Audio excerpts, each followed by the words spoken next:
सरपंच आयज ग्रामसभा आहली कित्याक पोस्टपोन जाली आयज?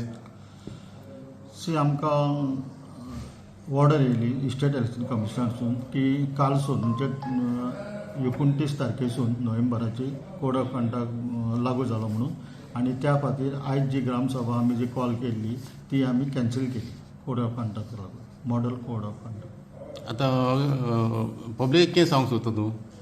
तांकां हांव रिक्वेस्ट करता की तांकां दिलगरी करता की मॉडल कोड ऑफ कंडक्ट आमी कॅन्सल केली तेन्ना तेंच्यांनी फुडली आमी जेन्ना ग्रामसभा आमी कॉल आउट करतले तेन्ना तेंच्यांनी येवचें आनी वचप. आतां ही सडनली ती हें जाली तुमकां काय पयलीं खबर नासली ना कोड ऑफ कंडक्ट लागतलो म्हणून तेका लागून तुमी ती ग्रामसभा काल राती हें नोटिफिकेशन दिलें ऑर्डर येयली काल राती ऑर्डर.